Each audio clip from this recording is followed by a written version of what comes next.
यहाँ एक डरावनी भूत की कहानी है। पुरानी हवेली का रहस्य। गांव के किनारे एक पुरानी हवेली थी जिसे लोग भूतिया हवेली के नाम से जानते थे। कई वर्षों से वह हवेली खाली पड़ी थी और लोग वहां जाने से डरते थे। कहते थे कि वहां रात होते ही अजीब आवाजें आने लगती हैं और जो भी अंदर गया वह फिर वापस नहीं लौटा। एक बार शहर से कुछ दोस्तों का एक समूह गांव में आया। उन्हें भूत प्रेत की कहानियों पर विश्वास नहीं था और वे इस हवेली के बारे में जानकर उत्सुक हो गए। उनमें से एक, जिसका नाम राहुल था, ने चुनौती दी कि वह हवेली के अंदर जाकर पूरी रात बिताएगा। बाकी दोस्तों ने उसे मना किया पर राहुल अपने फैसले पर अड़ा रहा। शाम होते ही राहुल अकेला हवेली की तरफ बढ़ा। हवेली का दरवाजा पुराना और जंग लगा हुआ था। अंदर जाते ही उसे एक अजीब सी ठंडक महसूस हुई। हवेली के अंदर हर चीज धूल से ढकी हुई थी। राहुल ने एक टॉर्च जलाकर चारों ओर देखा।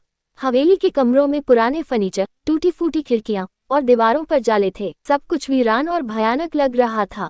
राहुल धीरे धीरे हवेली के अंदरूनी हिस्सों में जाने लगा। जैसे ही रात गहरी हुई, हवेली के अंदर अजीब सी आवाजें गूंजने लगी। कभी दीवारों पर खरोंचने की आवाज, कभी किसी के हंसने की गूंज। राहुल ने सोचा कि ये सब उसका वहम है, लेकिन जब उसने सीढ़ियों से किसी के उतरने की आहट सुनी तो उसके दिल की धड़कन तेज हो गई। हिम्मत जुटाकर वह उस आवाज की दिशा में बढ़ा। सीढ़ियों पर उसे एक साया दिखाई दिया। वो साया धीरे धीरे उसकी तरफ बढ़ने लगा। राहुल के हाथ पांव कांपने लगे। वह साया करीब आता गया और उसके पास आकर अचानक गायब हो गया। राहुल की टॉर्च बंद हो गई और चारों ओर अंधेरा छा गया। अब हवेली के हर कोने से डरावनी आवाजें आने लगी। उसने भागने की कोशिश की पर जैसे उसके पैरों ने उसका साथ छोड़ दिया हो। तभी उसके पीछे से किसी ने धीरे से उसका नाम पुकारा, राहुल। राहुल ने मुड़कर देखा। एक पुरानी साड़ी पहने, सफेद चेहरा और लाल आंखों वाली एक औरत उसके सामने खड़ी थी। उसके चेहरे पर एक अजीब सी मुस्कान थी।